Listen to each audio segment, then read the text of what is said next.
Welcome to Tidslinjen Timeline Podcast. Today's guest is Brian Sanders, founder of Nose to Tail, Sapien Center, Foodlies docuseries, and Peak Human podcast. Don't forget to follow us on Spotify, social media, and to subscribe to our channel on YouTube. Without further ado, here is the conversation between Illa Demir and Brian Sanders. We're recording now, by the way. It's about coffee, because I was making some coffee now for this episode, and it hit me that I read something a week ago. It was that coffee reduced blood flow to the brain by 30%. Do you know if have you heard about that? Is that true? You know, coffee is a very controversial one. I feel like every month, every year, there's a new take on it. A lot of people saying it's good. A lot of people saying it's bad. I don't know what to make of it. There's too much research on each side. I actually drank coffee for about 25 years, and I just stopped a couple months ago. And I just drink other sources of caffeine still. So I do like clean sources of caffeine. There could be mold on coffee. There could be raising your cortisol too much in the morning, that you want to avoid drinking too much caffeine. But yeah, I think caffeine has small amounts of caffeine has positive effects on certain parts of the body to just even give you more energy, makes you more productive. There's lots of benefits. Yeah, no, I was just shocked with the 30% blood flow. If something reduces the blood flow to the brain, it can't be something positive. It was my first thought. Well, yeah, it's possible. I mean, any exogenous anything is probably not ideal. So it's always a trade-off, right? Anything that you ingest. Yeah. And yeah, if you want to go completely natural, I mean, I'm into Sapien lifestyle, which is the most natural. Let's look back at how humans can be the most optimal, like live with nature. And so, yeah, I mean, if you follow that line of thinking, you won't use soap, you won't use shampoo, you won't use toothpaste. You could go down some rabbit holes. And I mean, I don't use soap or shampoo, really. I actually don't. Yeah, I don't. Yeah, but do you use anything else instead, or you could just go natural? No. I just use hot water. Yeah. I use we have nose to tail deodorant. So it's beef tallow. My company's Nose to Tail. We make beef tallow products. So I use Nose to Tail soap on my hands, but I don't put soap on my body. I don't want to strip away all of the natural oils and the microbiome. So in the shower, I just use hot water. I just kind of rinse off for a while. Yeah, I mean, I guess that's how humans used to do. I mean, a million years ago, 100,000 years ago, I guess. We didn't even have hot water, so yeah. True. Only if you lived in Iceland, then you had natural warm water. They could have some springs. Yeah, I mean, they're doing some natural, like cold plunging, and some hot springs. Yeah. Yeah. Okay, Brian. It was just something I thought about with regards to coffee. And before maybe we go on, because I know who you are and I've been following you a while. I don't think my Swedish audience have heard about you so much. So I think it would be great if you could just make an introduction of who you are, what you do, and all of that. Yeah. All right. Yeah, I'm Brian Sanders. I've been making the Foodlies documentary series for 6.5 years now. So I just went full time on this. I have a history as a mechanical engineer, and I was in tech. And I had some family health problems and my own health problems. So I decided to go full time into this health world and make this docuseries to let people know what is the truth about food and diet and what to eat. It's a very complicated subject, and everyone has their own opinion. And I'm trying to rise above all the different dietary camps and give people the actionable advice and kind of a higher level thinking in what to eat. So you're not trapped in one way of thinking, one way of eating, because I think that gets people in a lot of trouble. So I do a lot of work to spread this information. I have a podcast called Peak Human, and I interview world famous doctors and scientists for 6 years now. I do the Foodlies series, which should come out. I don't know. I have no idea when it's going to come out. We're working on it daily and just trying to get it to a big distribution platform. And I do some other stuff in this health world. Basically, just all my life is around just proper nutrition and making humans optimal and getting back to our thriving, what we used to have as humans. Yeah, sounds like a very interesting project, and I've been following it a while now as well. So I look forward to the documentary when it comes out. So it's going to be really cool. It But is, yeah. yeah. What drove you to make this documentary and to choose this kind of lifestyle that you do now? Yeah, there's two sides to it. One is the family problems. Is I lost both my parents, so it really was around when I was 30, 10 years ago. And my dad had cancer, my mom had Alzheimer's, and I think these chronic diseases that are very common today, but I don't think were common at all throughout history. And we have records of this, and I think it's a lot to do with our diet and lifestyle, mostly diet. And I know looking back that they had pre-diabetes and no one told them. Like they didn't know, right? The doctors Mm. didn't say anything. And the CDC here in America admits that 9 out of 10 people who have pre-diabetes don't know it, right? So we're not Wow. catching this at all. We're not helping anyone. And you can't really see it because you can be skinny fat. You can have tons of visceral fat and look pretty normal, right? So I figured this out for myself along the way. I was getting skinny fat. I was getting the dad bod, right? I was 30 and had all these chronic conditions already, was starting to take some different prescriptions and had like 25 extra pounds of fat that I didn't know I had because I just looked like everyone else. And then I lost those. I changed my diet, skip ahead, changed my diet to just eating animal-based foods, meat, eggs, vegetables, fruits, stuff like that, just simple whole foods.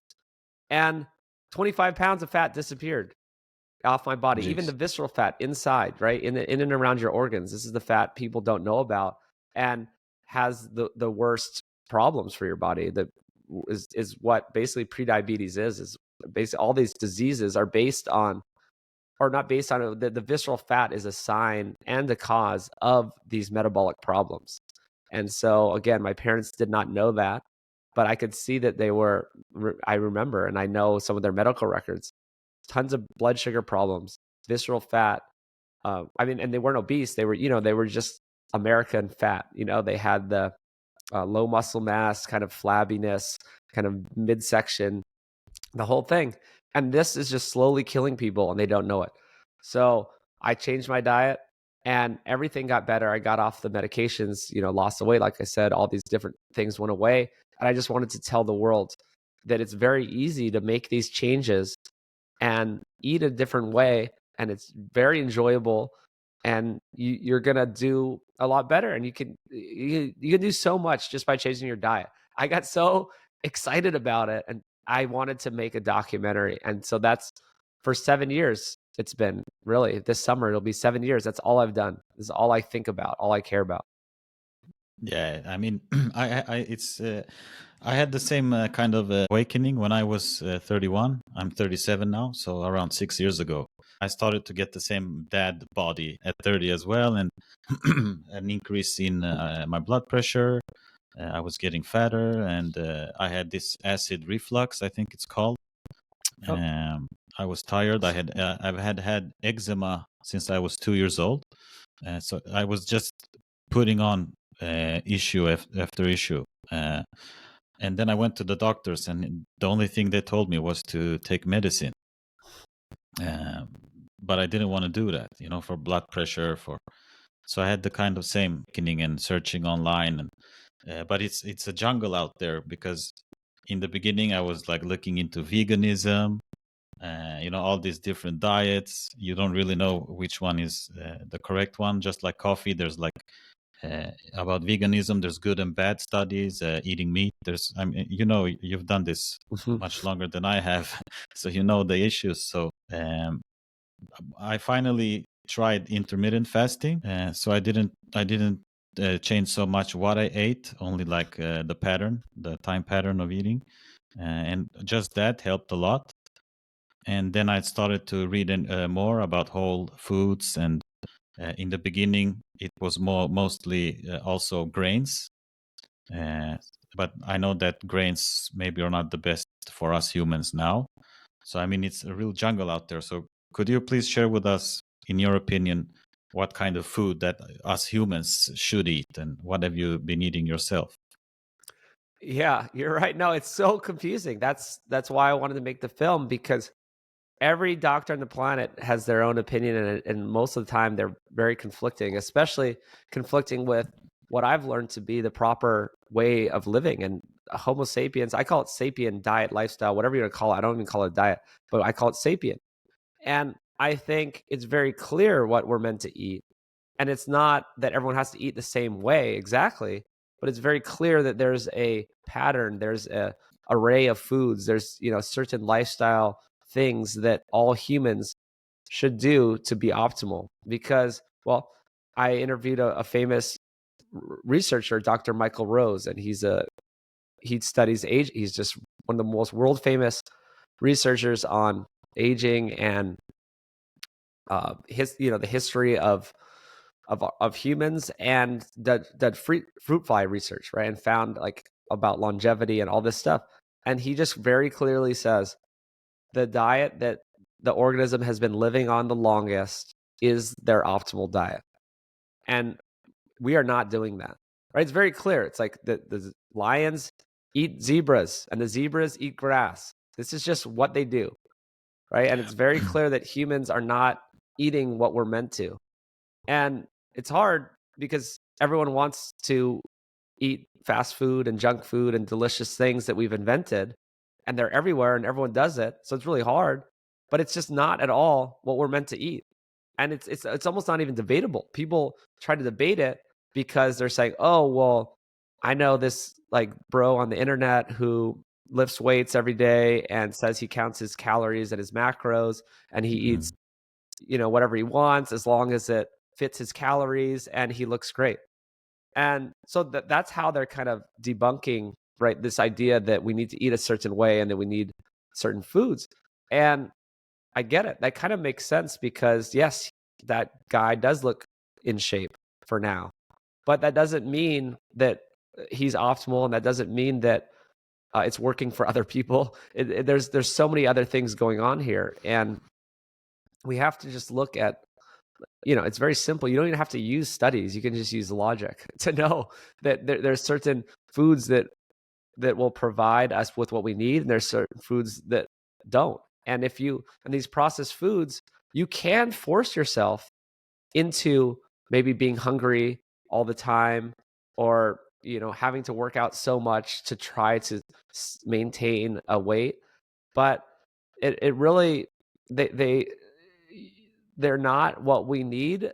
And uh, it's like a lot harder way to do it, and it's not going to be sustainable, and you're not going to live the longest if you try. It's like forcing the square peg in the round hole, right? It's like, I get it. Someone can eat junk food and just restrict calories and be miserable and have not, look okay.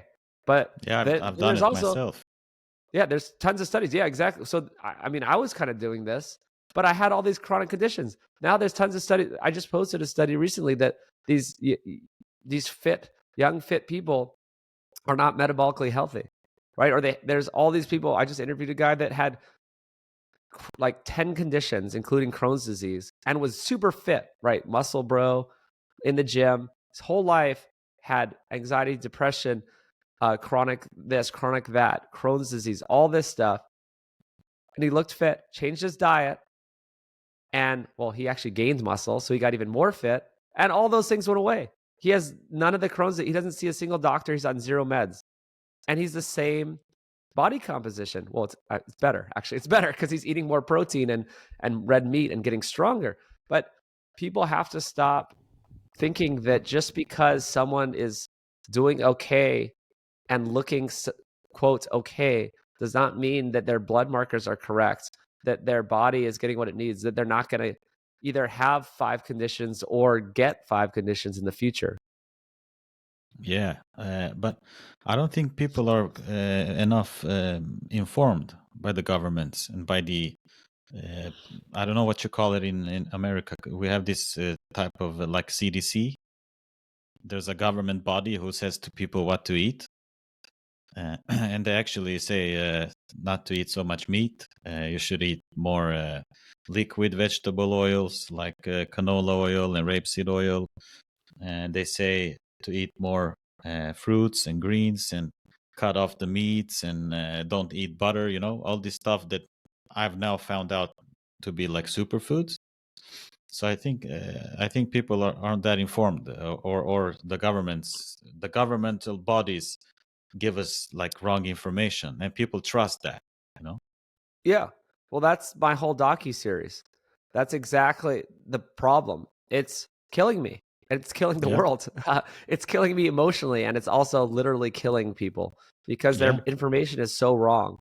And And I we can know, and talk I kind about, of sorry. we can talk about the history of it Yeah. too. Why is it so Sure. wrong? Yeah. Because it there's a lot of money, power. There's a lot of things behind this, and I've done a lot to try to sift through how we got here. And there was some bad science done in the 50s in the U.S. The U.S. kind of started this. There was the President Eisenhower had a heart attack, and it was in the 1950s, and they're wondering what's the problem. Why are all these people getting heart disease? We didn't have heart disease before. Well, really, people were smoking everywhere. Everyone was smoking indoors. Smoke. Now we know smoking causes heart disease. And we were getting all of these vegetable oils actually too. The vegetable oils were coming into the diet in a big way. So looking back, it makes sense that we started getting heart disease and people started getting these chronic conditions and other things because we were eating more and more processed foods in the diet, smoking, and all the vegetable oils, margarine especially, right? The Crisco, these different hydrogenated oils, even worse. And so they're looking for answers. And well, I don't want to get into all the details. There's Ansel Keys. There was another guy that was called John Yudkin, who actually thought it was the processed foods. He's from England, and he's like, whenever countries get in processed foods, they get bags of flour, sugar, vegetable oils, whatever these populations that didn't have them got them through trade, right? These different trade routes opened up. They got fat and sick. And so he correctly realized that that's a problem. But the competing idea was that it was saturated fat and cholesterol. And that really turned this whole world upside down. It put the blame on red meat, butter, eggs, stuff like that, the world's healthiest foods, because they got this wrong back then. And the more I look at it, the more I think it was sort of purposefully wrong, because it's very obvious that these brand new, highly processed ingredients would be the problem. Refined flours, sugars, vegetable oils, these new concoctions, putting all these foods into different forms and bags and packages. Yet they blame the food that we ate for all of history. So that it really doesn't make sense. I don't know how people could be that stupid. It's just like, again, basic logic could tell you that this is not the problem. But that's why I think there's a little more to it, right? That, well, there's big industry that makes a lot of money off this. In the United States, there's there's millions of acres of corn, wheat, and soy that we wanted to sell. We had to give people cheap food. Like our programs, they would get subsidized, and we had to give people, for these lower income people, we had to feed them. So the food pyramid turned into not a healthy diet, but an affordable diet for the government to give to poorer people, right? And so there's a lot of history here when you look into the money and I think power too, right? It's always about the people at the top keeping the power, keeping the money, making themselves rich, making their friends rich in the big industries. And that's why we are where we are today. And you can kind of trace it to, well, if they say fat is bad, if they blame it on animal foods, red meat, then what do we have to do? Well, we need to eat more whole grains and vegetables and fruits and all this stuff. Not that there's a big problems with whole vegetables or fruits, right? But it turns into, well, meat is bad, and people don't end up eating a bunch of whole foods. They end up eating a bunch of processed foods, right? And then all these products show up. It's like, oh, well, it's low in fat, low in cholesterol, and so this is what happened. And that's exactly how the trajectory turned to disease and obesity.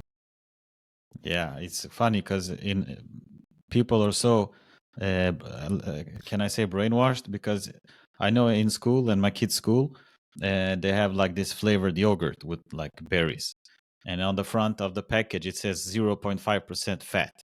And when you turn it around and read on the back, it says 10 grams sugar per 100. It's the same amount as in a Coca-Cola.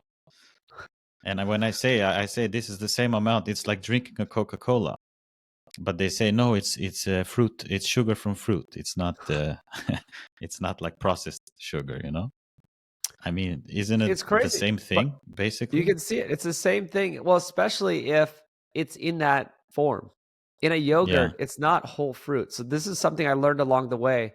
And this is, it gets a little complicated with the science. And there's not a lot of studies that have done around this. That if you eat, well, actually, some of it. If you eat an apple, that's okay, right? You're getting 5 grams of sugar from an apple, but you're getting it in its whole form. It's like within the whole food matrix. And so there are studies showing that that's a lot different than getting 5 grams of sugar through liquid. And also, it's a lot different. If you're going to drink a big cup of apple juice, that's going to be like 30 grams of sugar. You're going to eat the equivalent of 6 apples in one little cup that you could swig down. And it has a vastly different effect on your body, right? This blood sugar, there's your insulin, all this stuff is completely different than eating a fruit in its whole form, because it takes fiber helps you. It takes longer for it to digest. It makes it so it doesn't go straight into your bloodstream. I mean, there's a lot of differences. It even just helps keep you full. I'm not into fiber as some magical health food. I just know that fiber basically means you're eating whole foods. It means it's in the correct form and it's what your body needs. It also keeps you full. It has volume to it, right? It's not yeah, when you get into a liquid form, it just hits your system much faster and doesn't keep you full. I'm into this concept of satiety too. It's like, why do people overeat? No one wants to, right? It's not like, oh man, I just want to be fat. No one wants to be fat, but it happens. So it's why. The answer is always why. Or why can no one restrict calories, count calories? Well, everyone's supposedly trying. And for all of history, we didn't have to try and we were naturally the correct body weight. And the answer has to do with being full and yeah. satiety and different and mechanisms in your body and blood sugar and insulin. And, when you get down into these details of why people overeat, it's because they're eating refined foods, not in their whole form. And it's doing metabolic damage to their body, and it's making them not as full, and they'll get hungry again. And there's a lot more to it. Yeah, and I actually have a theory if you want to hear it about that. Yeah. I'll try. You probably hear my English is not my first language, so I will try to say it in English. My theory, anyway. I think it's like this, because I used to be addicted to nicotine, and I know the feeling of not having nicotine, how that feels. You get like physical. Is it called abstinence in English as well?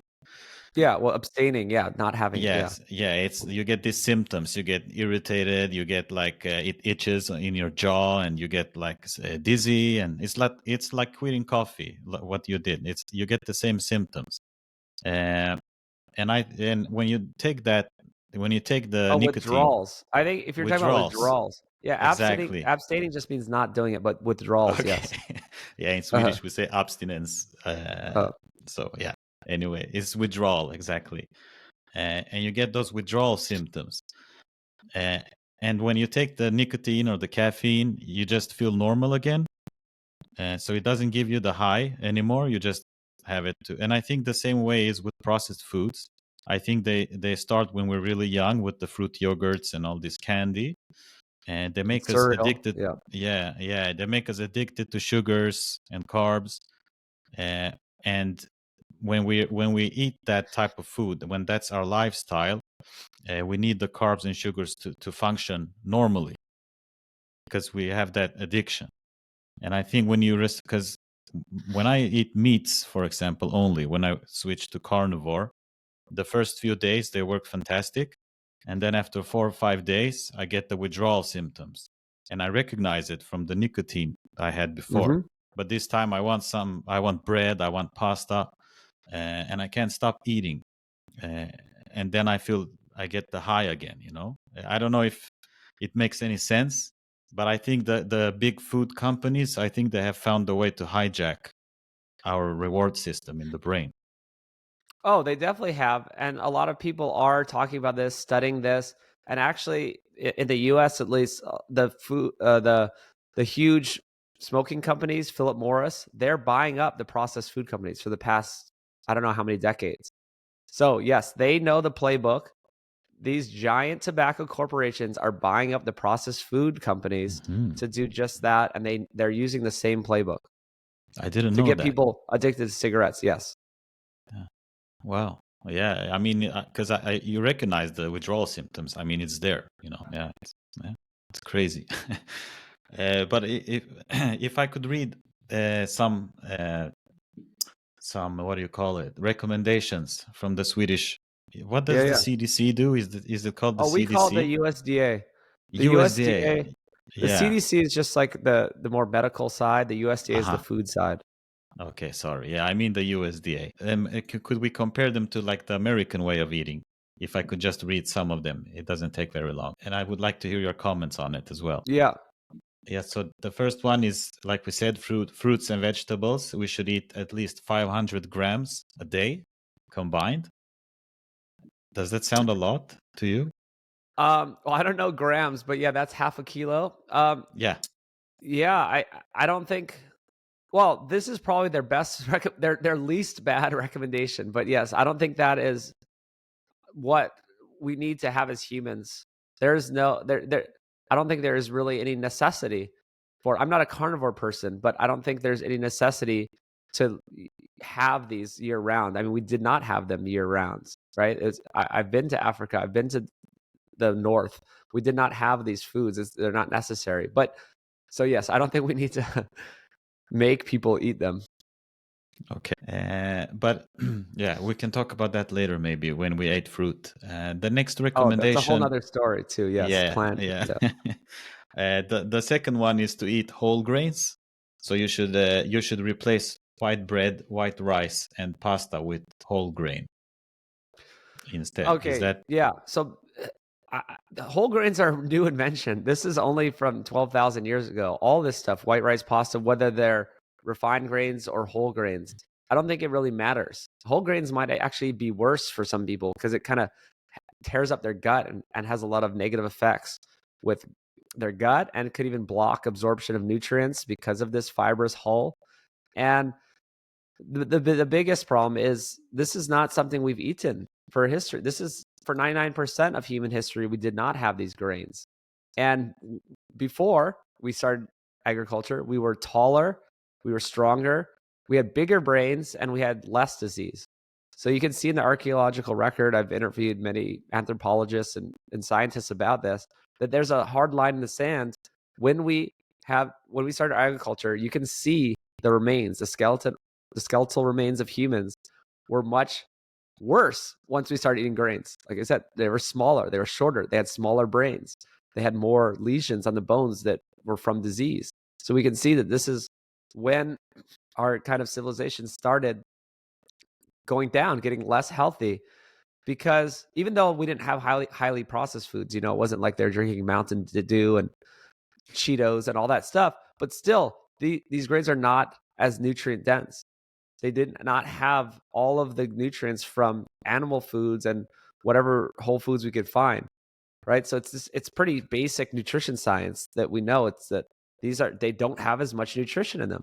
So basically, you're crowding out the good food we used to eat, and you're putting in more empty calories. Sort of just yes, grains keep people alive. Yeah, a lot of cultures survived on grains. That doesn't mean they're healthy. That doesn't mean that they're thriving, right? We didn't have like a great lifespan during this period. We didn't have. I mean, this is when we started kind of going downhill.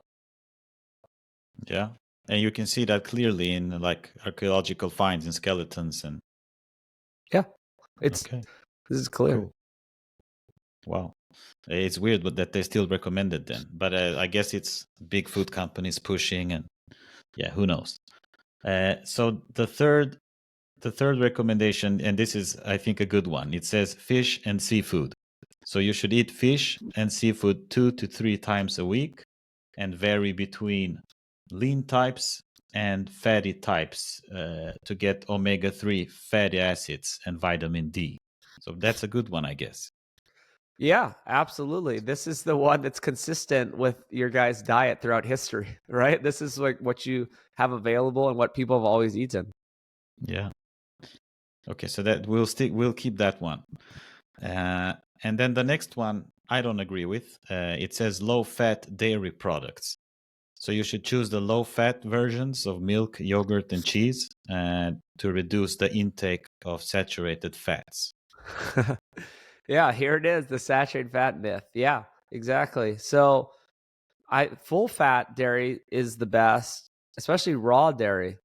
So all the doctors and scientists I know, myself, all the people around me, we all eat full fat dairy and raw when we can. I think the problem, dairy is a perfectly good food. Some people are like, oh well, we didn't have it throughout history.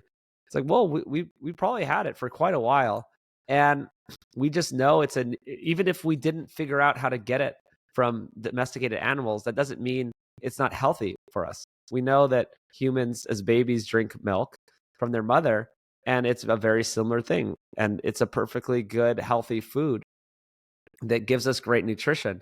So it starts getting less healthy when you start pasteurizing it and when you start taking the fat out.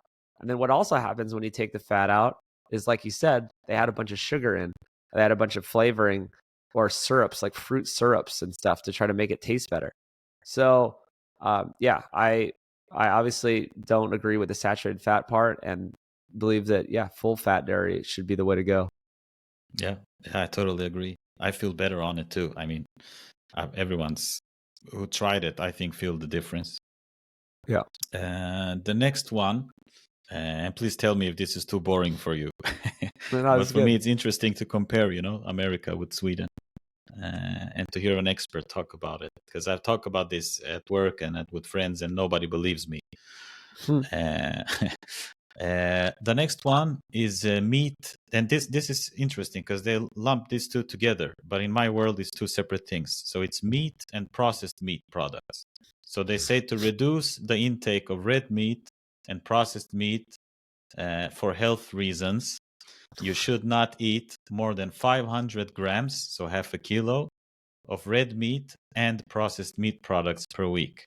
So that's the limit. That's hilarious.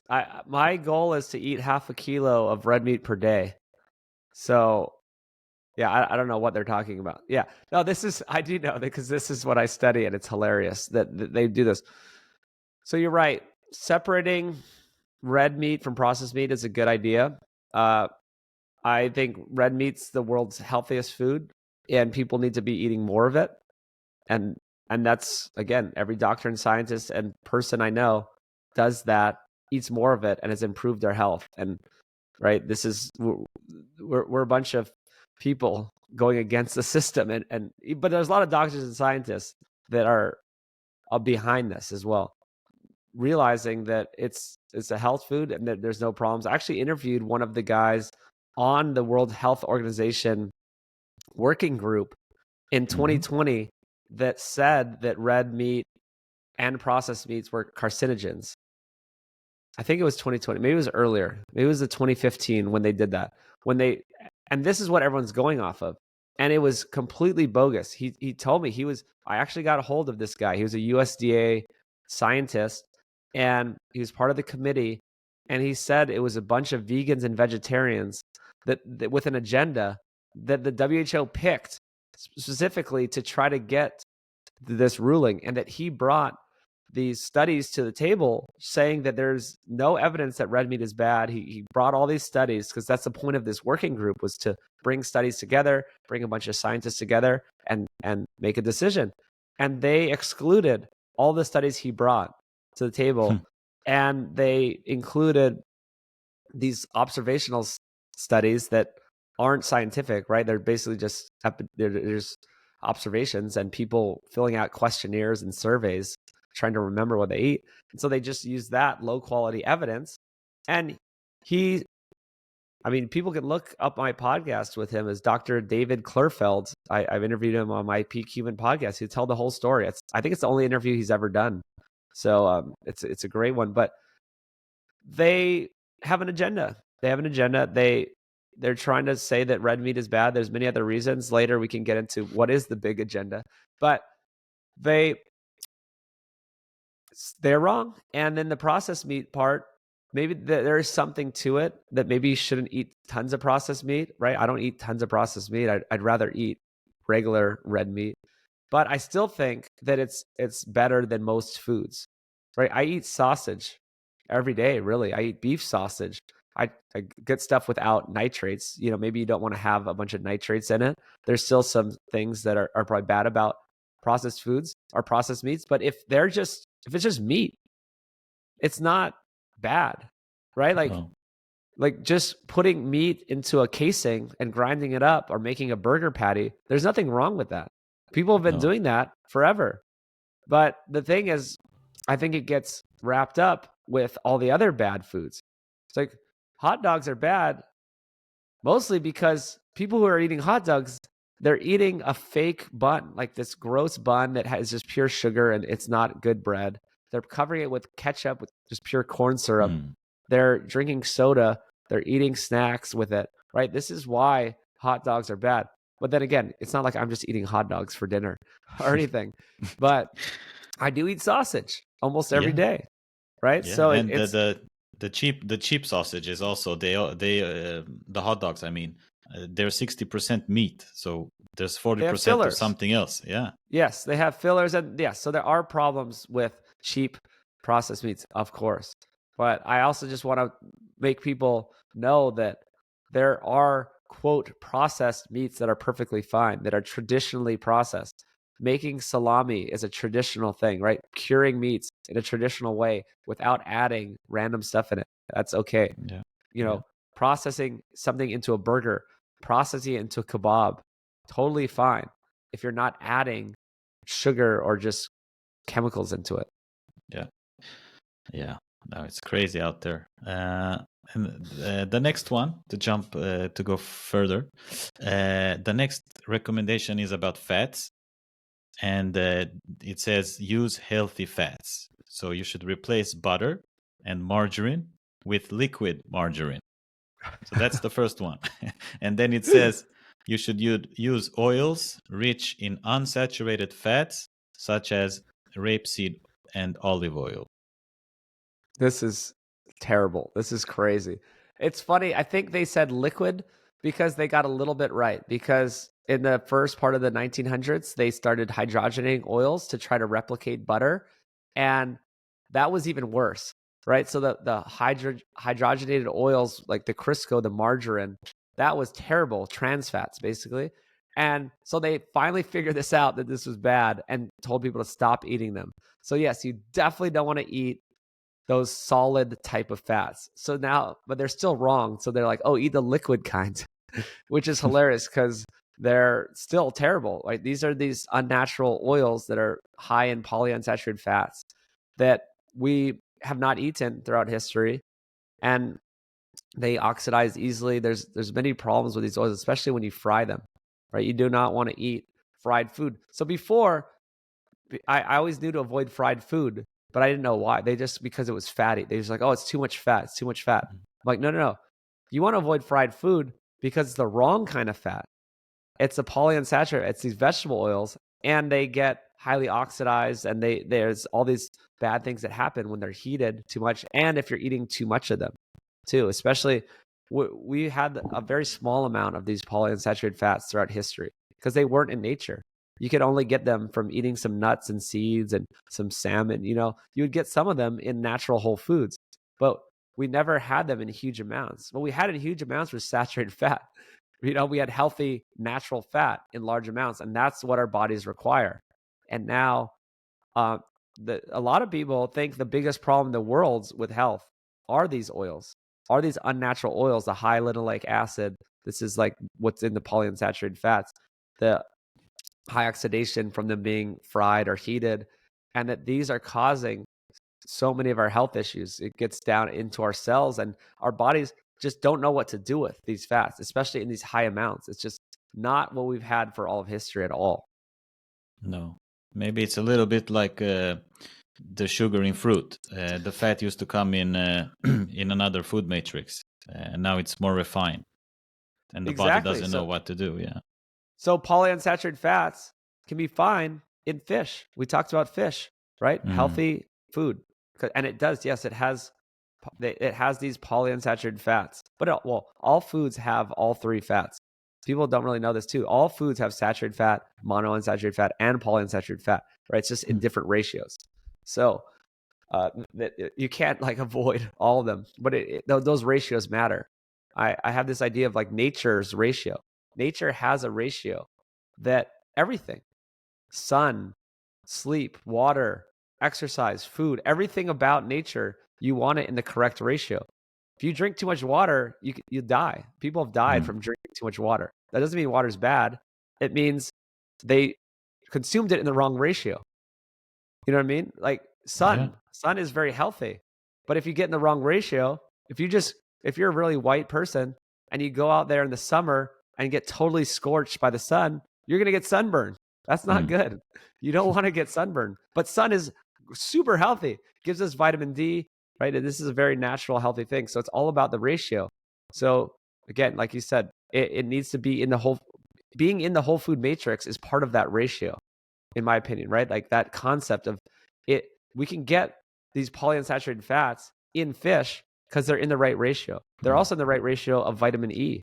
Fish has a lot of vitamin E that helps our body deal with polyunsaturated fats, right? So it has all the components to make it healthy for us and for our body to use it. A vegetable oil has no vitamin E. It's all taken out, right? It's in the wrong ratio. It's in the wrong form. And then it's bad for us. Yeah. I mean, it has to be like that because the human physiology and our DNA and how we work, our biology is kind of a result of nature. So yes, it how do we should get be. here? Of course. Yeah, exactly. Of So course, this is the way. those things you said developed us as a species to what we are, It if makes so that much makes sense. sense. It's just people have lost that. And I think it's an agenda. I really do think it's we the powers that be are pushing us away from our natural roots. Everything about society is going away from how we're supposed to live. And all of these things make it easier for us to be ruled and organized and controlled. Not in a bad way. I'm not saying it's like, but you know what I mean? Just government. What's the Yeah. government's job?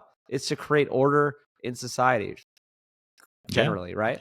Yeah. And it's easier for them to do their job and make more money and have the power and have the control if people are just if things are easier, if it's like cheaper, if it's they're uh, doing things that aren't necessarily helpful to the individual. If that This makes sounds maybe sense. a bit, it makes totally sense. And I want to add something, maybe it sounds brutal, but I think it's also easier to control a stupid population. Yeah. And I think this sugary foods and the refined foods, I think they make us dumber or at least lazier. Absolutely. And when you're lazy, you just sit, you go to work, you come home, and that's it. Because now I've been eating healthy for a couple of years. I have this consistency and energy. I want to do more stuff. I criticize more. I started this podcast. I mean, you get more creative, and I think it's harder to control 10 billion people that are like super intelligent. You got it. You got it. There's a lot going on beyond just the food to kind of dumb people down, keep them in line. We're all heading towards this future of more control, more laws, more restrictions. And I get it. And I don't like it, but I get it because the people at the top, that's good for them. If everything is just more controlled, you have less freedom, that's just easier. They make more money, they have more power, they have more control, their job is easier. Right? It's kind of like I use an example of the preschool. It's like there's the little rugrats running around, there's the teachers, there's the principal, and then there's even the owner. There could be an owner of a bunch of preschools. And what's good for the owner is not good really for the individual rugrat, the little kid. Like what's good for the owner is having cheaper food for one thing, right? So if he gets like the super cheap cereal and the super cheap yogurt with the fake ingredients, he's going to save a lot of money. That's not good for the individual student, right? What's No. good for the individual student is to have fresh whole foods, eggs, some meat, whatever, fruit, but that's not going to work, right? And so all the rules of preschool, it's like, you got to show up on time. You got to do this. You got to move here, go there.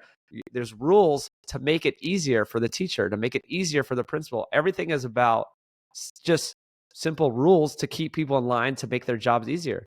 So you just go that to the world level. It's not really conspiracy.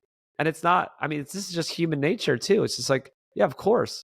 They just want to make more money and have their job. I want to make more money and have my job easier. Why wouldn't they? Yeah.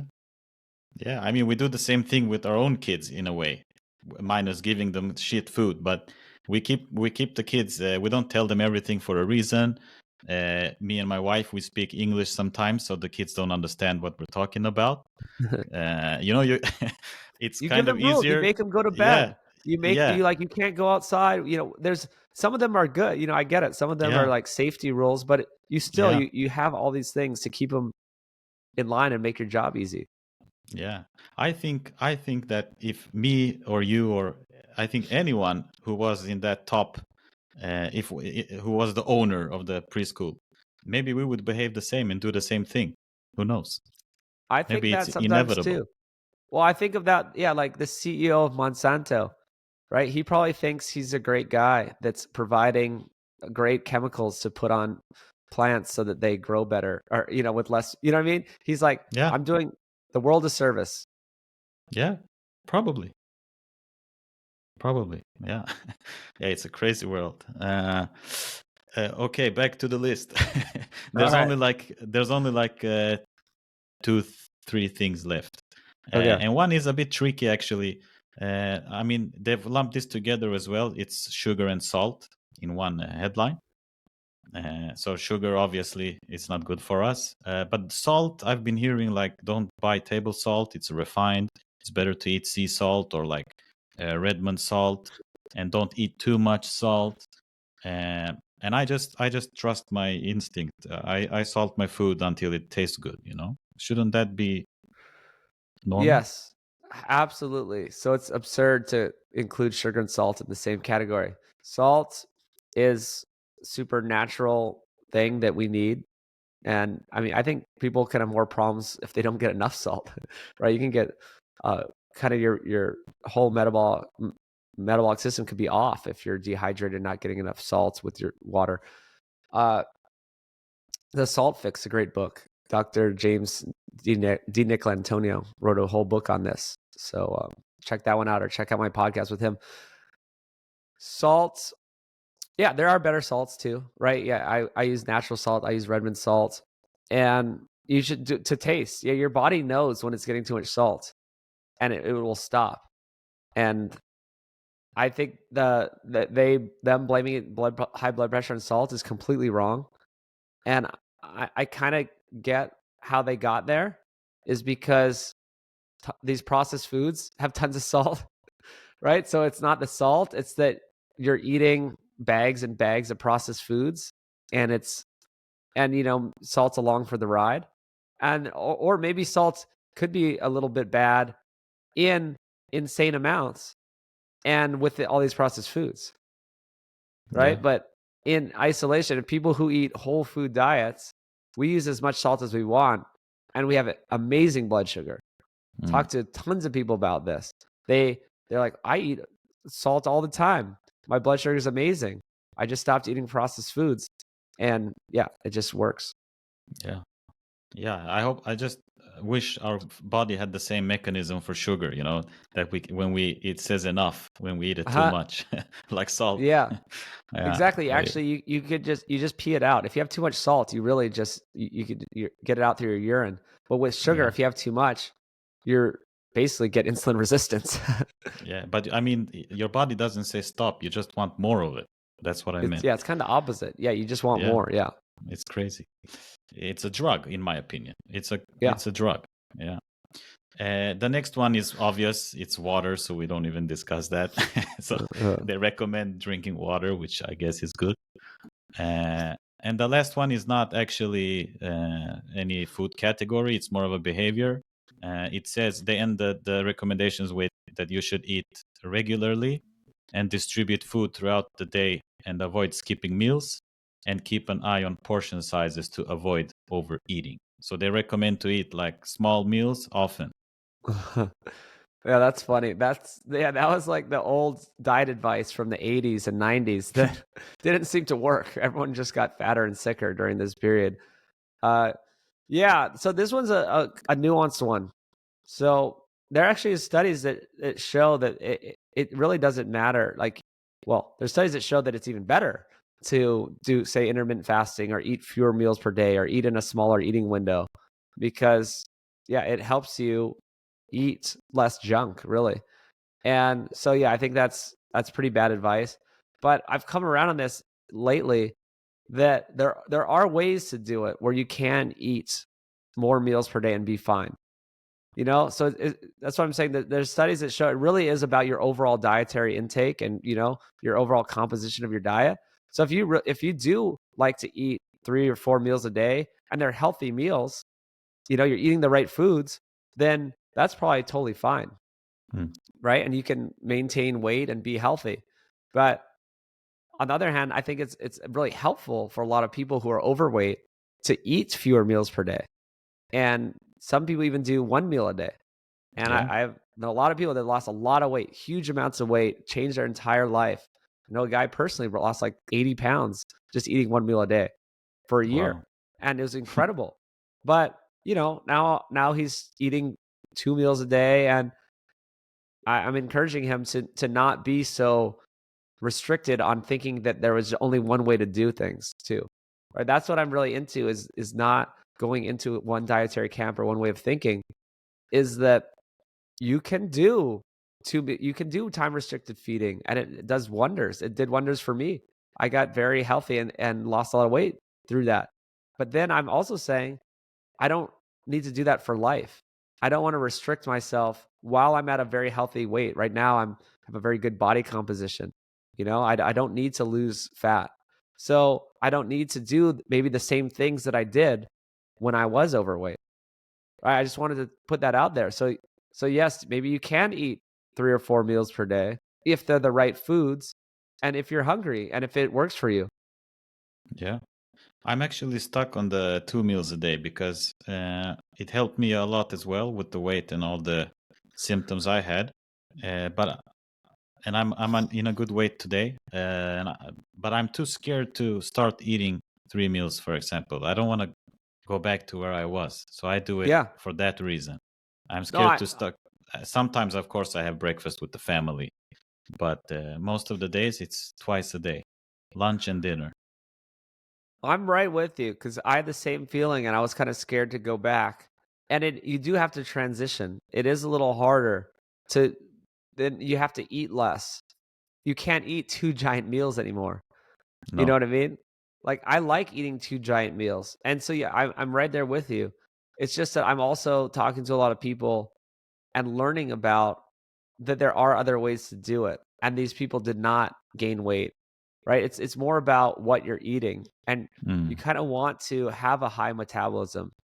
You want to be able to eat more and not be so restricted. So yeah, it is a bit of a transition that I'm still working through because some days I'm just not hungry, so I just won't eat in the morning. But Yeah. I'm really trying to. I think I know this is a nuanced topic, and maybe I'm confusing people, but really, you you know, it could be better to sort of have more, not tons of meals, but just eat more consistently, perhaps. Yeah. Yeah, I try to think like I try to mimic the human nature. I think about humans like 100,000 years ago, and I think their daily life was not to wake up and drive the kids to school and then go to work and then have a big cafe latte and yeah, all that stuff. I think people woke up in 100,000 years ago. We woke up because the sun went up, and we knew that night is coming in a couple of hours, so we have to go out and hunt. So I don't think people had time to eat breakfast. So I think we just went out. We were looking for buffaloes or whatever. And then we found something, and around noon, maybe we had that first meal after we were capturing the animals, or we brought with us some processed meat. And then we have that meal, and then before the sun went down, we were thinking, okay, now it's getting dark. We have to prepare for invaders in the tribe. Like a wolf can come, a lion can come, or other tribes. So we have to eat before what do you call it? Sunset. So I think people ate like at noon, and before it became dark because we didn't have lights, you know. So I try to think maybe it's a bit of a long shot, but that's how I'm thinking. That's why I eat like at noon and before it gets dark. It makes sense to me somehow. Oh, it makes sense to me. I really do still do that, and it makes perfect sense. And you can do that. Absolutely. You can do that for life, actually, because as long as you're getting enough food, because some people have trouble with maybe they're not even eating enough. Like once they start losing a lot of weight and they're not even eating enough. But as long as you're, eating enough food in those 2 meals, Yeah. It's interesting. It's really interesting. Could we? Because I've been waiting now for the documentary to come out a while, and I'm so excited about it. And you mentioned the big agenda a couple of minutes ago, and I guess it's something that you guys are going to talk about in the documentary. But could you please evolve on that? What do you mean, and what can we expect, like from the documentary? What will we see? Yeah. So it's a 6-part series called Foodlies, trying to get on a big major platform. It's telling the whole story of what we should eat and how to be healthy, and the whole story of why we got things wrong and why the vegans are wrong. And it starts with the history of humans, and it goes through the agricultural revolution. It goes through the bad science in the last 100 years.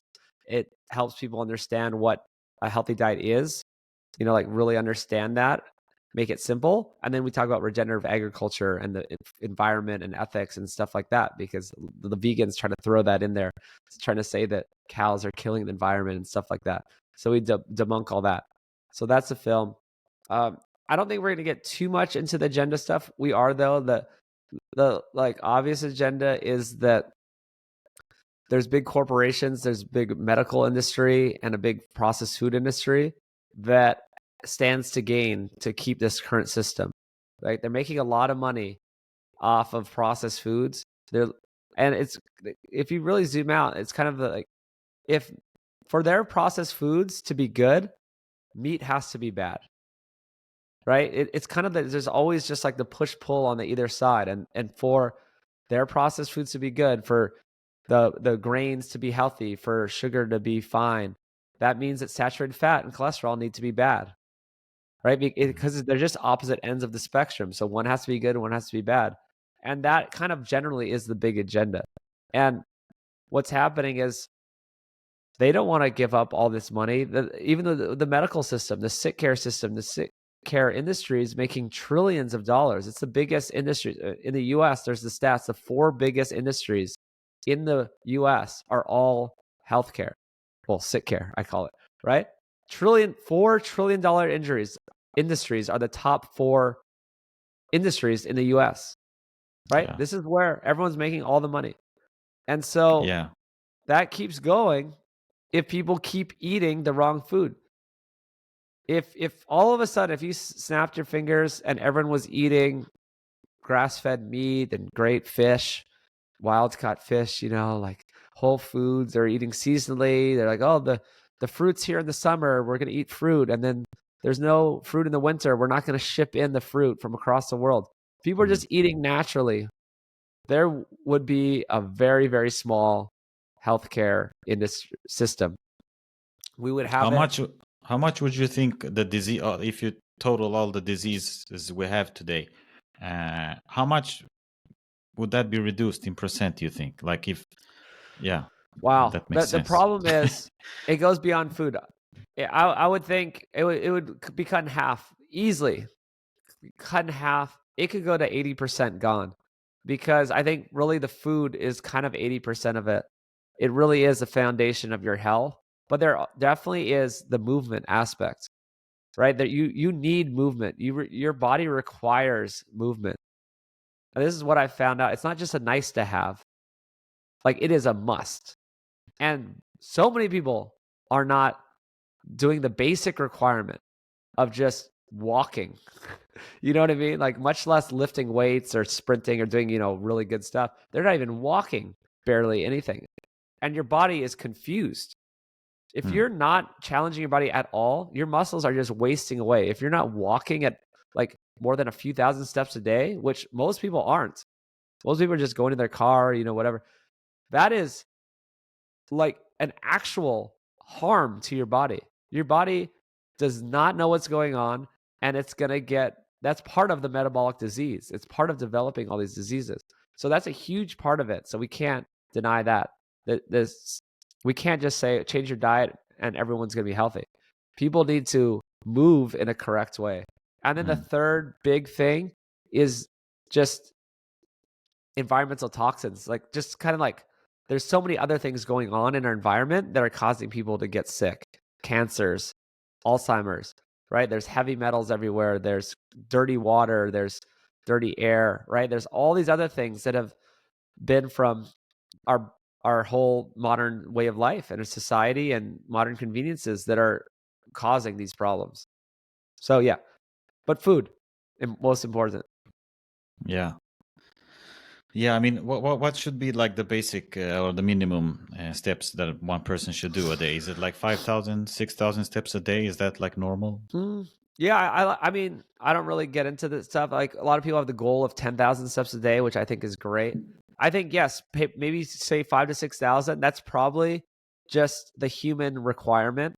And if you're getting less than that, it's like you're not drinking enough water or you're not, whatever. It's like your body's just like, what is happening? This doesn't make any sense. Yeah. I mean, this is such a big topic. I could talk about this for hours about everything. But I feel like we maybe should. I don't know how you are with time, Brian. Yeah, I should wrap it up. We're about to hit an hour, but yeah, maybe one more. Yeah, one more question or yeah. Because I'm I'm like everyone else. I'm just human, and I try to eat healthy. I try to exercise. I try to walk, but we have our jobs, our families. But we do our best. And my question is about cheat days. Do you still have them? And can one have a cheat day every once in a while? Like, what's too much? Oh yeah, yeah. I think I'm more relaxed than other people in the health world. I talk to a lot of people that think it's terrible and they don't do it at all, but I do because I like to be a part of normal society. I like to be flexible. I like to be anti-fragile, I call it. I mean, there's a whole book on it, right? Anti-fragile is like this great concept of you don't want to be so fragile that if you have a piece of pie with your grandma that you're going to get messed up, right? I want to have a piece of pie with my grandma. She made it. Or I go to a party and someone made a great dinner. I'm going to eat that dinner. Yeah, of course. It's disrespectful if you don't. Yeah. And I am disciplined throughout the week so that I can do that. It's not even discipline for me. I have no desire to eat processed foods or restaurants. I barely ever eat at a restaurant. It's weird. The longer I go, the less I eat at restaurants. As the years go by, as I went through my health journey, I almost just won't even go to restaurants anymore. People ask me, I'm in Austin. There's like, oh, there's all these great restaurants. I'm like, I don't know. I guess there are. Don't ask me because I won't be of any help. No, I've barely been to them. So, but I do. We'll make. I usually we'll have cheat days of homemade foods. You know what I mean? Like I will go, and then we're having an event. I will eat someone else's homemade food. I don't want to have a cheat day and just, it's not like I'm eating Cheetos and Mountain Dew and Red Bull and Snickers. You know what I mean? I'm not eating the highly processed foods. Those don't taste good to me. I don't want them. I will. So I think it is natural and okay for humans to do that. I think we did have celebrations once a month, Yeah, for say once a week, whatever, right? Where we indulged more. And I think it's fine that your body can handle it. Especially if yeah. you're at your goal weight. I wouldn't be having cheat days if I was 100 pounds overweight, right? No, I that's would true. like my buddy I told you that lost 80 pounds, he was not having cheat days. But, after he lost all that weight, then he's like, okay, well, how can I, loosen up a little bit? So I like to have people want to have that hope. Some people maybe don't want to go on this health journey because they think they're never going to eat a piece of pizza again. And I think Yeah, they can. They just need to be disciplined, go on their health journey, and then incorporate it into their diet in a more natural way and less frequently. And maybe they can make their own pizza. They can, yeah, get some good ingredients and make it themselves, something like that. yeah. I think it's a very healthy lifestyle and philosophy that you have actually, because I kind of do think the same way every once in a while, and pizza is my kryptonite. If I see a pizza, I can't resist it. Oh yeah, it's Yeah, great. yeah. Hey, listen, Brian. Thank you so much for being on the show. I love the work that you guys do. I check out your YouTube channel all the time. I saw this Climate the movie the other day, which is a whole other topic, but kind of the same power behind. I listen to your podcast frequently. It's very interesting. So I appreciate you coming on. And speaking, I hope you're the first. I'm the first Swedish guy you talk to. Uh, Maybe. Yeah, I'm a no, that's Swedish. not true.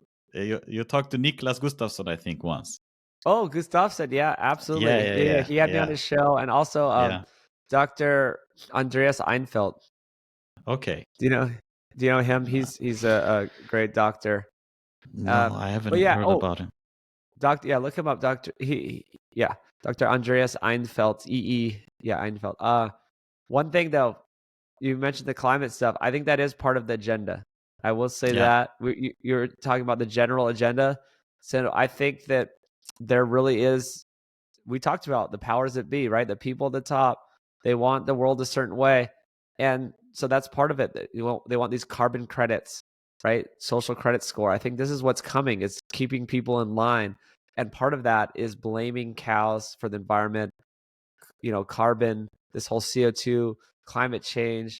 There's a lot to it that's more nuanced. I'm not saying that climate change doesn't exist. I'm saying that mm, there's a lot more to it. And that, yeah, of course, we don't want to just pollute the environment, right? Like, yeah, that's what I said. It's part of the problem is we have all these environmental toxins. We definitely don't want yeah. to pollute the environment, but having cows produce methane is not the problem. That is for No, sure. no. And I saw this. This is a whole nother thing. I saw this documentary about CO2. I think it was the climate movie. Yeah, it was. It was the movie, Climate the movie, because they talked about CO2 levels 500 million years ago, and they could follow it. And we're at a certain time of the planet where the CO2 levels right now are one of the lowest historically Yeah, throughout 500 million years. So we shouldn't be that exactly. worried. Uh, CO2 is good. I mean, it's how plants grow. yeah, Yeah. yeah, it's the gas of So there's a life. Some lot more to scientists it. say. But I'm telling you, there's a lot more to it. Like, obviously, I don't want us to just burn coal and pollute the environment and all that stuff. But there's Of just course. even that argument there is more detailed because developing nations need to burn.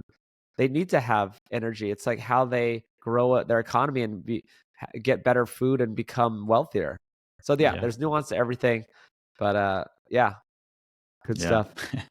yeah. Brian, where should people follow you? Where can they find your work and your social Yeah, media? Food Lies. Search Food Lies anywhere. YouTube, Instagram, Twitter, Facebook. I'm there as Food Lies, and then you'll find Yeah, everything else from there. cool, cool. Hey, once again, thanks for coming on the show, and I really appreciate you taking time. All right. Thank you.